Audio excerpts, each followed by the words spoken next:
Well, thank you for being here. As you can see, we have a lot of House members and a lot of Senate members. And on the Senate side, for sure we have Senator King here in case there's any transportation issues. Senator Dammeier can cover a lot of issues, whether it's education or whatever. And Senator Schessler more the bigger picture. Senator Christensen, or Representative Christensen, I apologize. Wow, my seatmate might not like that. Thank you so much for being here. You know, we're in the last 36 hours, and we've got a lot of issues that we still got to cover. We've had folks in negotiations up until even 5 o'clock this morning. People worked throughout the night on that, and so I'm glad that you're all here. Look forward to your questions. I've got Representative J.T. Wilcox here, who's one of our appropriations leads. Of course, I've got Representative Shelley Short here as well, and she is very well versed in several different issues. So bring it. What do you got? Let's So start do you with have Rachel. an agreement on the budget, and do you have time to get it out before midnight tomorrow? I think we have people very close to things. You know, you get down to the point, Rachel, where you have proviso language, you have verbiage, real small stuff that is very doable, very doable. Main parts of the budget. I think the big picture is put to bed, and they're down to the many details in a complex document, and I certainly believe they can make it. Can you talk at all any specifics of? You know, I think I would rather that we had a bipartisan announcement in the Senate of our budget. I look forward to a bipartisan announcement of a final budget. Okay, take one crack. The House's tax breaks and the e-cigarette tax, are they in it? I think you better wait for that bipartisan press conference coming up. When is that? Soon, we hope. I mean, they're putting all the little pieces together to make what I think is going to be a very bipartisan budget. I can tell you that the whole group is quite sleep deprived right now, and they have been working on this virtually all night. They took a few-hour break this morning to catch back up, but we were able to get our staff and our members that are involved in this process from all four corners involved. We do know that they're down to just some of the little details, but I think that we're getting very close. Senator Schessler, what's the status of the capital budget? Our understanding is that it's done, it's not going to happen. You never say never here. I mean, there are challenges in putting the two together, but you could still see something because it's hard to say never here. So I'll jump in there a little bit. I mean, the good news is the capital budget from last year is for the most part executing well. There's no real requirement that we have one, and we can get by without one. That said, we have been in active negotiations, trying to find a way if there's a path forward. Right now, I would say that we're still exploring whether there is a very slimmed down version of a capital budget that could be had. But there's a reasonable chance we might not have one.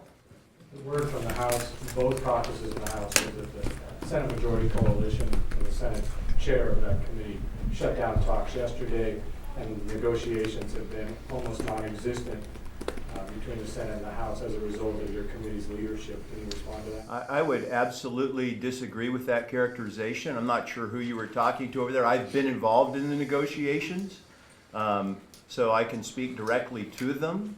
And right now we have an offer out to the House. Haven't heard back from them yet, but there are some challenges, some challenging personalities associated with the capital budget. But I think that has in no way hindered the process going forward. Senator Hanford has done a great job, and I would compliment Representative Dunshee as well. So let's talk about capital budget for a second. Normally, it's a supplemental capital budget. So normally, just like a supplemental operating budget, you deal with emergencies, things that can't wait till the next year. We don't start from scratch. There's a big difference of opinion in the two budgets, but I think we can all focus on what really are emergencies. And at this stage of the session, I hope that's what we do. Is your objection the lottery thing, or? The lottery bill is not it's not really part of the capital budget itself. We do have some concerns about that approach for financing schools going forward. But that's not a function of the capital budget. Is the office building project really the major hang-up? Well, it's one of the contentious items. The cost per square foot has gone up very dramatically, Brad, and when you pay the rent back on that, it has the potential to take equipment and troopers on the roads away from the budget to pay rent on a building that the patrol can't afford or any other tenant. There are a number of other issues that are still sort of hanging out there, waiting for the adjournment. You know, I'm thinking we've got oil transportation, 24 credit bill, teacher evaluations, and I guess at least in a very technical sense, a transportation package. So I'm just wondering, what other major pieces of legislation can we expect to see before adjournment? JT, would you like to Well, talk yeah, about the I education think, piece a little bit? I'd love to see that omnibus education bill come out. I think they're having a ton of difficulty over on the other side. We were supposed to have an amendment deadline last night. New one's coming out today.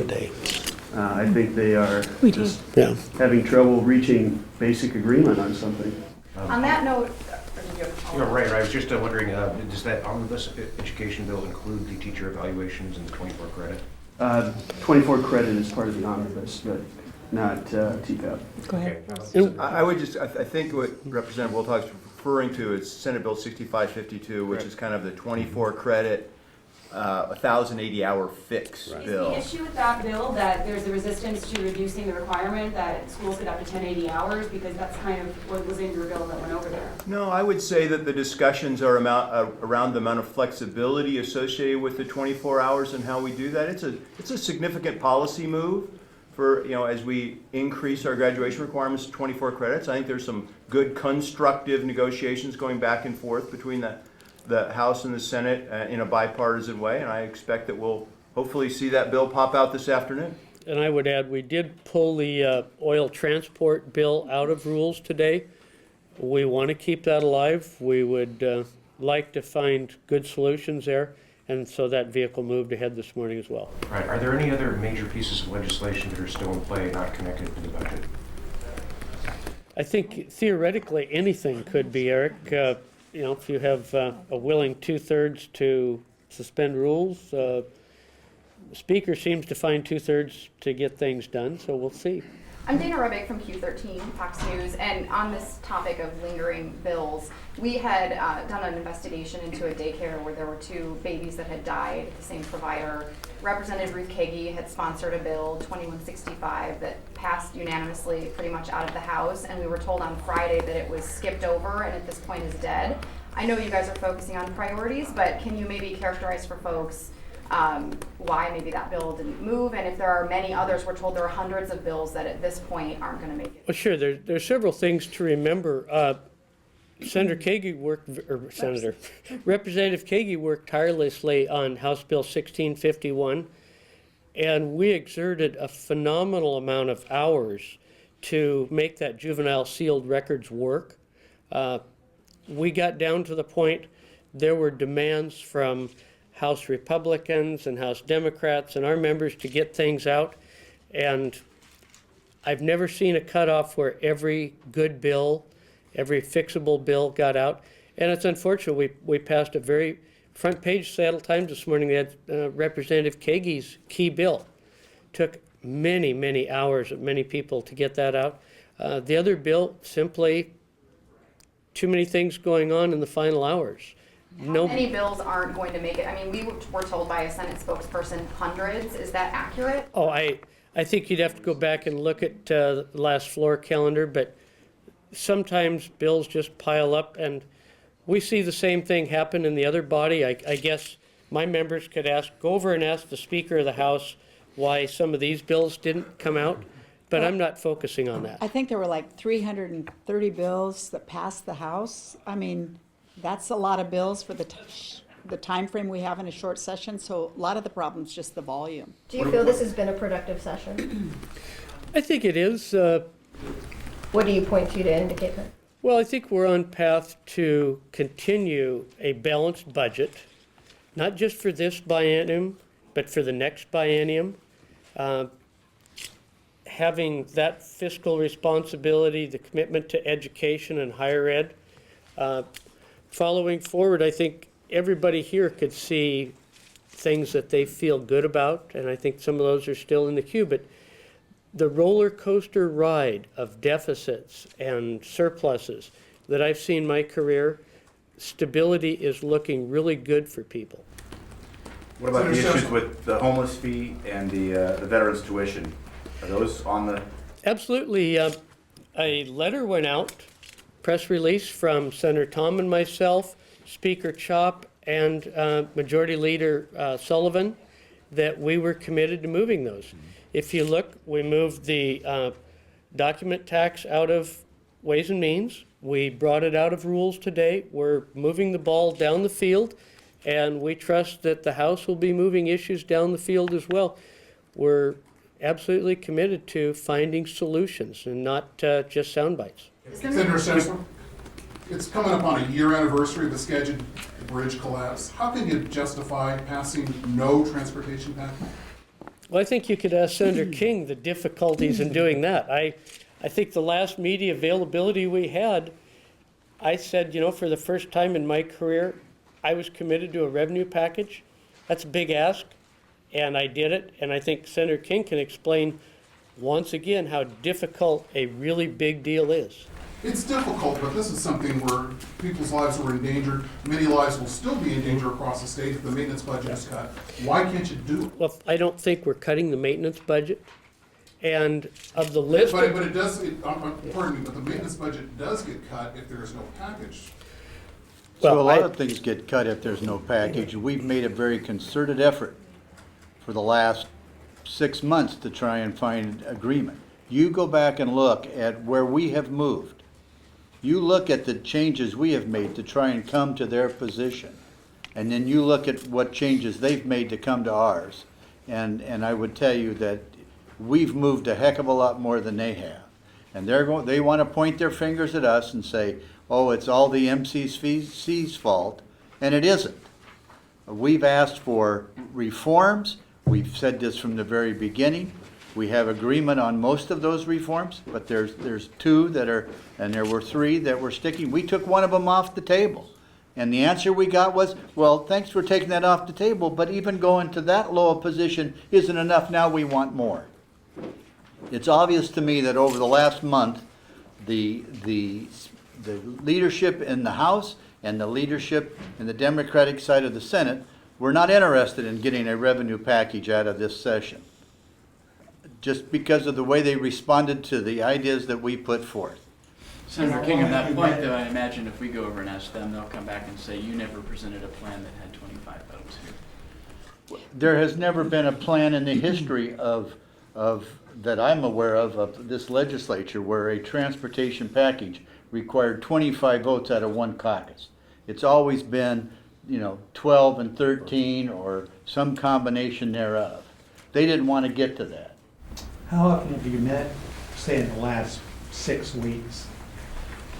Well, we rolled out our package on the 13th, a brand new, Pretty much the same last November? it was not the same. It was fairly close. It was, well, yeah, I mean, what do you expect?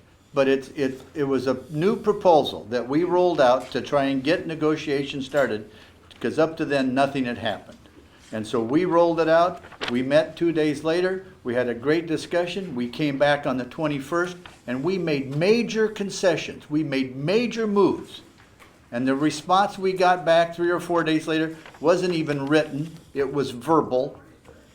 And it was obvious from the response that we got that they weren't interested in truly negotiating and reaching a conclusion that would have a positive outcome. What were the major moves you made on the 21st? We moved on the sales tax. We basically took Matka off the table. We added almost $300 million to multimodal. We took some of that money out of direct distribution to cities and counties, which I was never wanted to do, but that was the only way we could get there. So we made major concessions, and we got nothing back for making those concessions. It's very simple. If you want to move major legislation in the legislature, at some point you've got to get all 4 caucuses, because all 4 caucuses have to deliver votes on this. You get them in the room and you negotiate hard.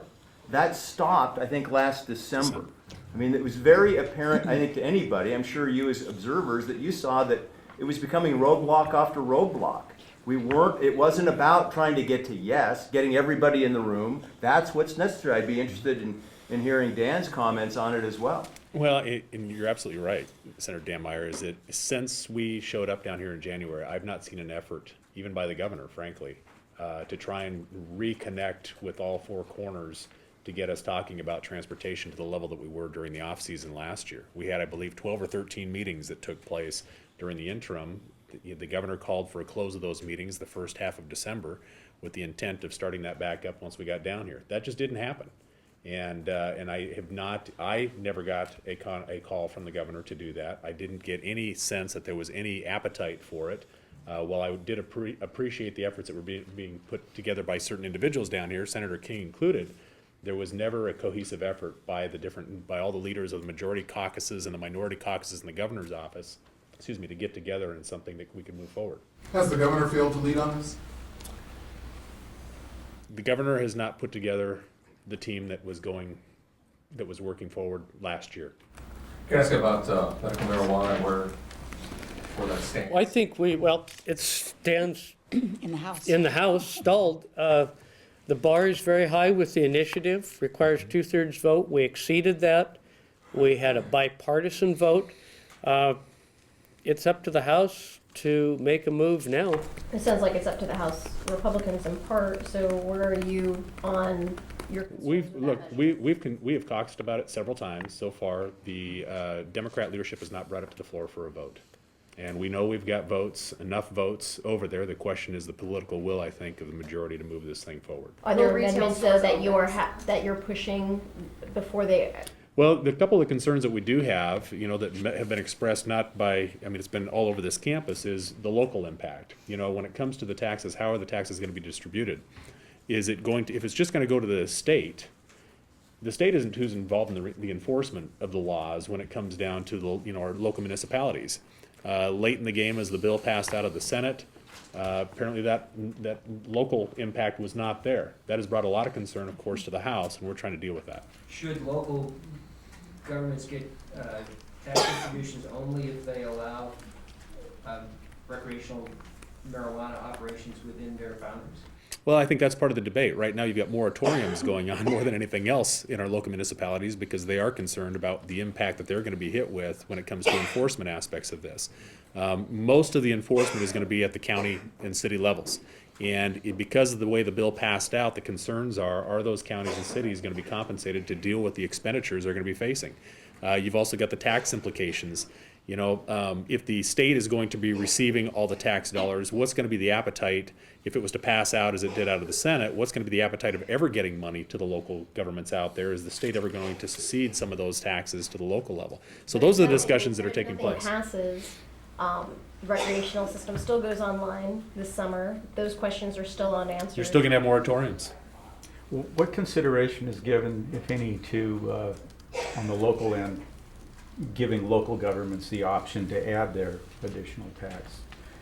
I'm not sure I understand. Well, rather than sharing whatever the state takes on marijuana sales. The concern we're hearing is from the local governments. The local governments, the concern of their costs they're going to be faced with if this is to pass and not have any stream of revenue coming into the local governments to be able to deal with the enforcement aspects of it. That's one of the biggest. Well, sometimes the legislature says, okay, local governments, if you want revenue, we'll give you the authority to enact your own taxes. So would that be a non-starter, or is that even? I don't know if that's even been really discussed. It's within the existing tax revenue that's being talked about, and the fact that you've got moratoriums by these local governments because they don't feel like they're getting the revenue to deal with the expenditures they're going to be faced with. That's the debate we're dealing with over there.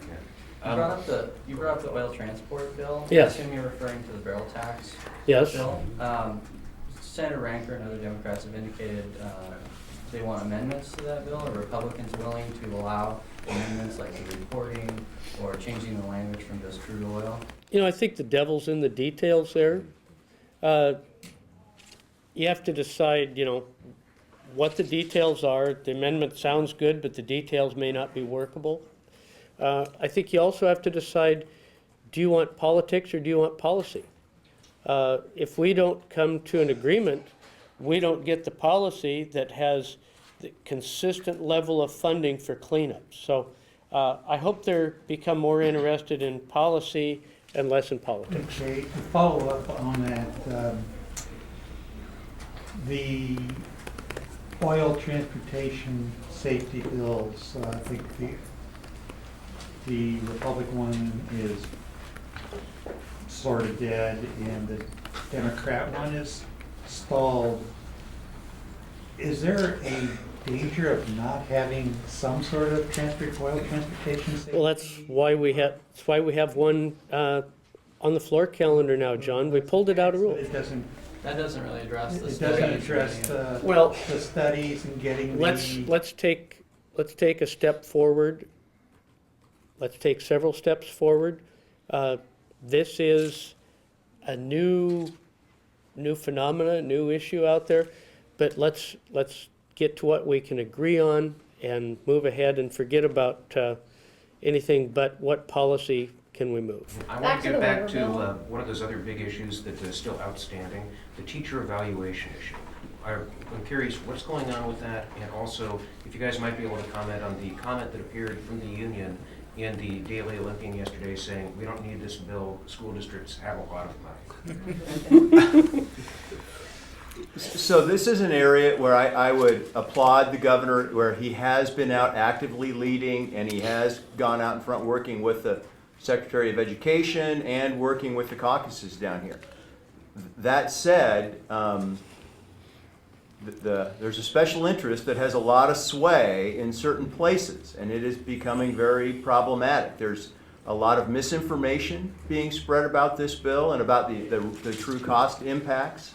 I think they are going to be significant. I'm sure you've written. There's been a lot of very good stories written and a lot of very good editorials written about this issue. I think it's a pretty clear issue that this is something that we need to do in bill. We need to do it this year. And if we fail to do that, that is a huge problem for our most disadvantaged students who benefit from those dollars and the teachers and staff that support them.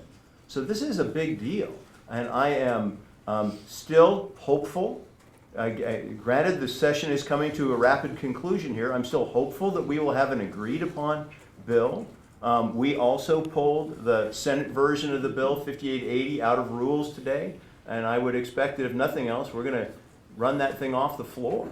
I mean, this is too important of an issue for the legislature not to act. But have you, I mean, you said that you're hopeful that something's going to happen. Have you talked to them? Are you having We have had a number of negotiations with my colleagues in the House Democrat Caucus and the House Republican Caucus and the Senate Democrat Caucus. It's been something we've been talking about a lot. The solution is not, the medical marijuana bill is a very complex policy, right, with a lot of moving parts and pieces. This is not complex. It's very simple.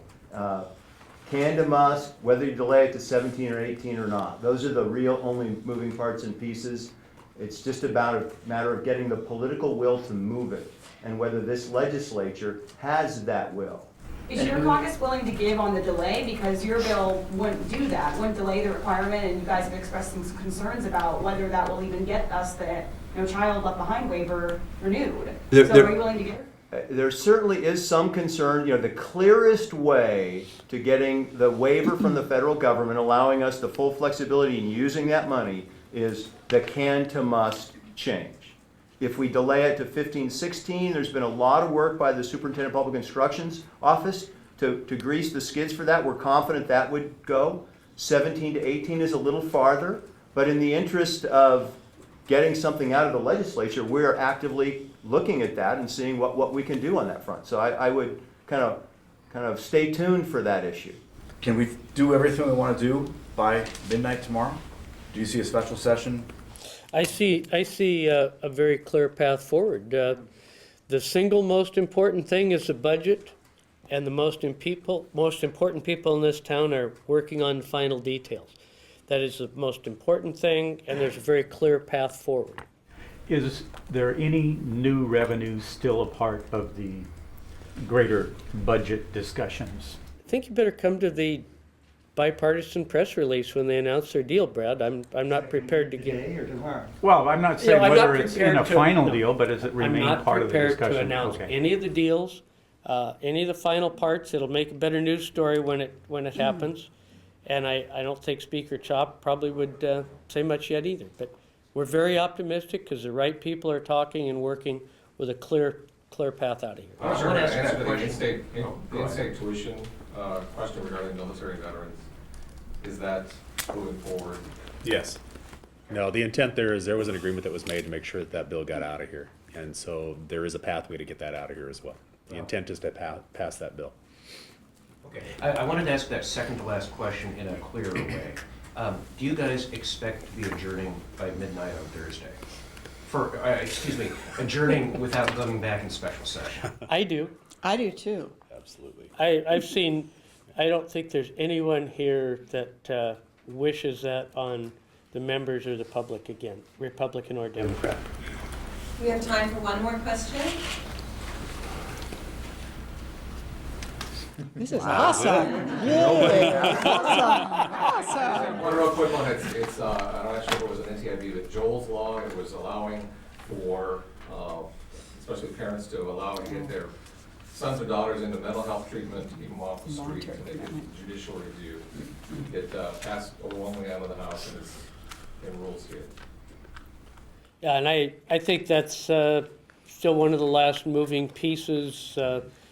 It wouldn't have been in Ways and Means if it didn't have budget implications as well as policy. So it's one of those last pieces that still has life. It's in rules.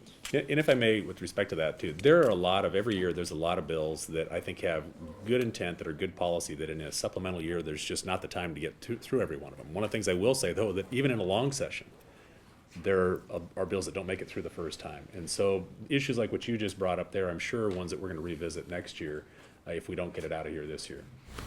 And back on the special session, wouldn't it be a killer to your re-election campaigns if you stayed here overtime? I don't think I'm not worried about re-election campaigns. I'm worried about good public policy and sustainable budgets.